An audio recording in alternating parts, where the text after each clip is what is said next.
हाँ भाई, आज हम लोग बायोटेक्नोलॉजी के सिद्धांतों के बारे में अध्ययन करते हैं। ठीक है।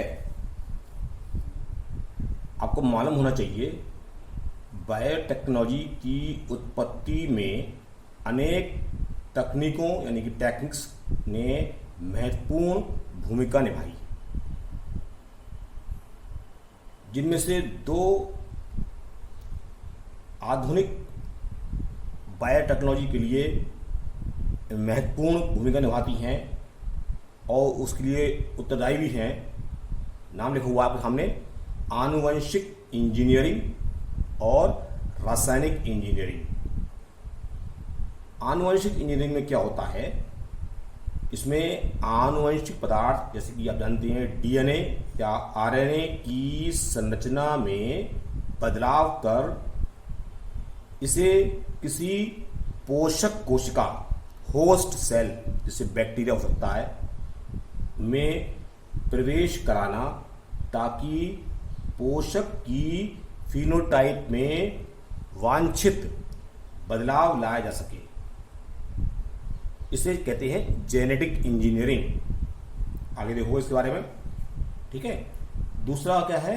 रासायनिक इंजीनियरिंग। इसमें क्या होता है? निर्जमीकृत यानी कि स्टेराइल क्या होता है? जैसे आप जानते हैं डॉक्टर इंजेक्शन लगाते हैं तो या मतलब जो ऑपरेशन वगैरह करते हैं तो उसके जो इंस्ट्रूमेंट्स होते हैं उनको खूब बॉयल किया जाता है। हम लोग दूध भी बॉयल करते हैं, उसको भी एक तरीके से क्या है? स्टेरिलाइजेशन ही है। ठीक है। मतलब उसमें जो जर्म्स हैं उनको मार देना। तो स्टेराइल परिस्थितियों में यूकैरियोटिक सेल्स की बड़े पैमाने पर वृद्धि द्वारा किसी जैव प्रौद्योगिकीय यानी बायोटेक्निकल प्रोडक्ट जैसे एंजाइम, एंटीबायोटिक्स का उत्पादन कहलाता है रासायनिक इंजीनियरिंग या केमिकल इंजीनियरिंग। तो दो चीज़ हो गई। जेनेटिक इंजीनियरिंग में जेनेटिक कॉन्स्टिट्यूशन को चेंज किया जाता है और रासायनिक इंजीनियरिंग में रासायनिक पदार्थ जैसे एंजाइम्स हैं, एंटीबायोटिक्स हैं, इनका बड़े पैमाने पर क्या किया जाता है? निर्माण किया जाता है। तो ये बात हो गई इसकी। आगे देखिए, अब इसको बताते हैं इसके बारे में। हाँ, अब है जो है आनुवंशिक अभियांत्रिकी के सिद्धांतों का विकास यानी कि development of principles of biotechnology. इसके बारे में देखते हैं। पहला क्या है? जीवों में लैंगिक प्रजनन और संकरण जैसी प्रक्रियाओं से ज्ञात होता है कि परंपरागत संकरण की कुछ कमियां होती हैं। ठीक है। जैसे इसके द्वारा वांछित गुण के साथ साथ अनावश्यक जीन्स या गुण भी समावेश हो जाते हैं, यानी कि वो भी शामिल हो जाती हैं। संकरण एक प्रकार की तुक्केबाजी है, कह सकते हैं आप। क्या होता है? कभी कभी वांछित गुण को संकरण द्वारा प्राप्त करने में वर्षों का समय लग जाता है। जैसे गेहूं की एक किस्म होती है HUW468।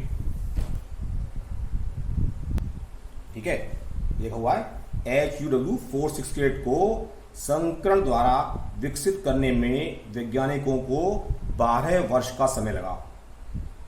परंतु जेनेटिक इंजीनियरिंग ने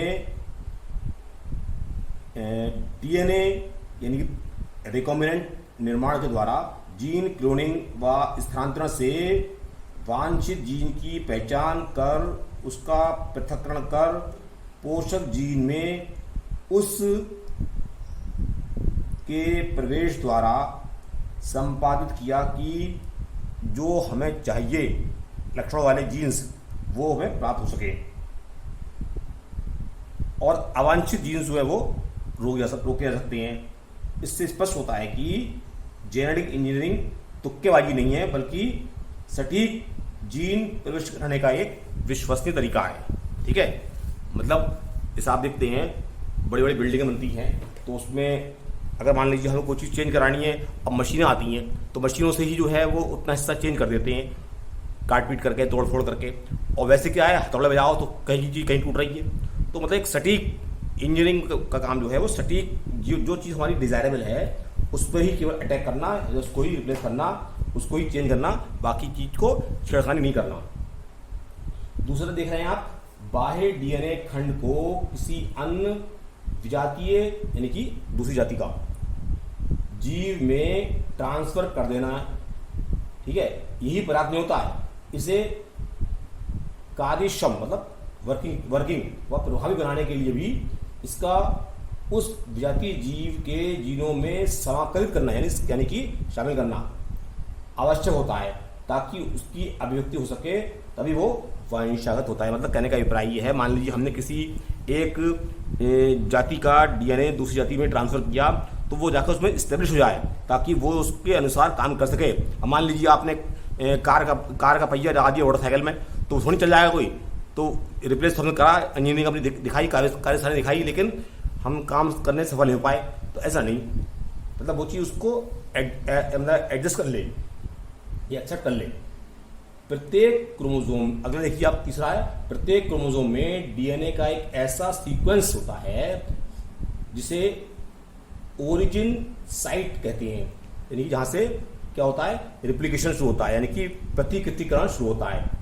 जब वह प्रतिकृतिकरण की उत्पत्ति धारण करने वाला क्रोमोसोम का हिस्सा बने, विजातीय डीएनए खंड को प्रतिकृतिकरण की उत्पत्ति से जोड़ने पर यह पोषक जीव में स्वयं गुणन करता है।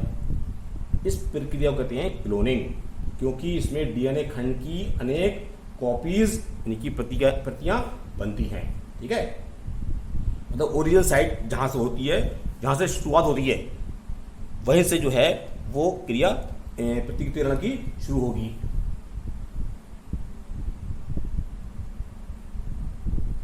मतलब कहने का अभिप्राय यह है कि विजातीय डीएनए का गुणन जीव में तभी होगा जब वह प्रतिकृतिकरण की उत्पत्ति धारण करने वाले क्रोमोसोम का हिस्सा बने। यह है मतलब कहने का। और लास्ट आप देख रहे हैं, डीएनए रिकॉम्बिनेंट टेक्नोलॉजी को संभव बनाने में दो तकनीकों ने महत्वपूर्ण भूमिका निभाई है। एक तो है कुछ जीवों में, कुछ बैक्टीरिया में पाए जाने वाले रिस्ट्रिक्शन एंडोन्यूक्लियस एंजाइम, और दूसरा है वेक्टर्स जैसे प्लाज्मिड आदि के प्रयोग से रिकॉम्बिनेंट डीएनए को बड़ी मात्रा में बनाने वाली तकनीकों का विकास। ठीक है, ये आप देख लीजिए, समझ में आ गई बात। आगे देखते हैं। अभी अब देखो इसमें क्या है, आगे नई चीज आ रही है। पहले क्या, कृत्रिम आर्टिफिशियल डीएनए रिकॉम्बिनेंट मॉलिक्यूल का विकास, अणु का विकास। इसमें क्या होता है, रिस्ट्रिक्शन एंडोन्यूक्लियस एंजाइम की खोज का कृत्रिम यानी आर्टिफिशियल पुनर्गेज यानी रिकॉम्बिनेंट डीएनए अणु बनाने का कार्य सफल बनाने में सबसे बड़ा योगदान रहा। ये एंजाइम डीएनए को निश्चित स्थान पर काटने में सक्षम था। मनुष्य और अन्य स्तनधारियों में की आंत में एक बैक्टीरिया होता है, साल्मोनेला टाइफीम्यूरियम। इसके प्लाज्मिड में एंटीबायोटिक प्रतिरोधी जीन पाए जाते हैं। बैक्टीरिया में पाए जाने वाले प्लाज्मिड भी रेप्लिकेशन करने में सक्षम होते हैं। ठीक है, 1972 में आप नाम देखने लिखा हुआ है, स्टैनले कोहन और हर्बर्ट बोयर ने रेस्ट्रिक्शन एंडोन्यूक्लियस एंजाइम की सहायता से साल्मोनेला टाइफीम्यूरियम बैक्टीरिया की एंटीबायोटिक प्रतिरोधी जीन को अलग किया। इस अलग किए गए डीएनए खंड को एक नए प्लाज्मिड डीएनए के साथ जोड़ दिया गया। प्लाज्मिड डीएनए इनके साथ जोड़े गए डीएनए खंड के स्थानांतरण के लिए एक वाहक की भूमिका निभाते हैं।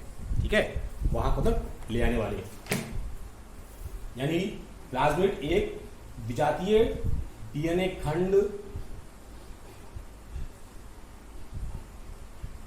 को पोषक जीव में ट्रांसफर करता है। आप चित्र देख रहे हैं, ठीक है।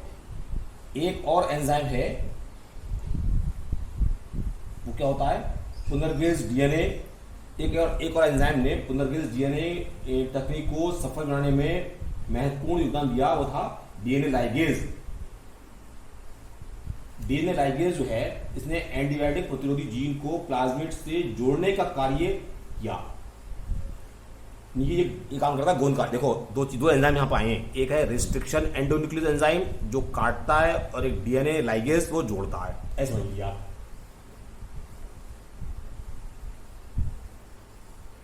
तो एक ऐसे सेल्फ रिप्लिकेशन में सक्षम प्लाज्मिड का निर्माण हुआ, किसमें हुआ, टेस्ट ट्यूब में, इन विट्रो, जिसमें एक विजातीय डीएनए खंड जुड़ा था।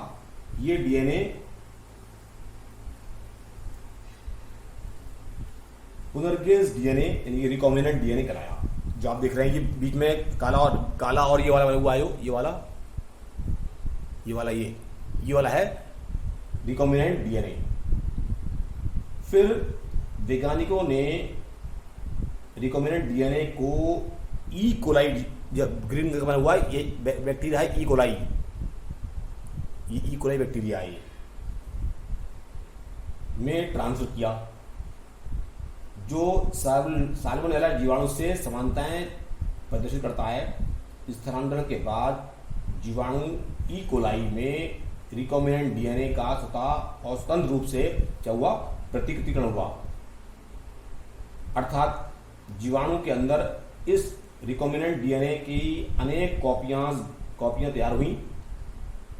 इस प्रकार प्रतिकृतिकरण की क्रिया द्वारा एंटीबायोटिक प्रतिरोधी जीन की अनेक कॉपियां बनाने को क्या कहते हैं, क्लोनिंग कहते हैं। अंत में इस प्रयोग से यह स्पष्ट हुआ कि आनुवंशिक रूप से रूपांतरित जीव का निर्माण इन चरणों द्वारा संपन्न होता है। क्या क्या होते हैं, वांछित डीएनए की पहचान करना, पहला वाला, पहचाने गए डीएनए का पोषक में स्थानांतरण करना, और तीसरी बात होती है स्थानांतरित डीएनए को पोषक में रखरखाव का गुणन करना। ये 3-4 चीजें होती हैं जो आप इस प्रोसेस में आप देख रहे हैं, ठीक है। तो ये आपका टॉपिक पूरा हो गया। बुक से देख करके भी आप इसको, और जो मैंने बताया है मिला करके आप अपना नोट्स तैयार करें।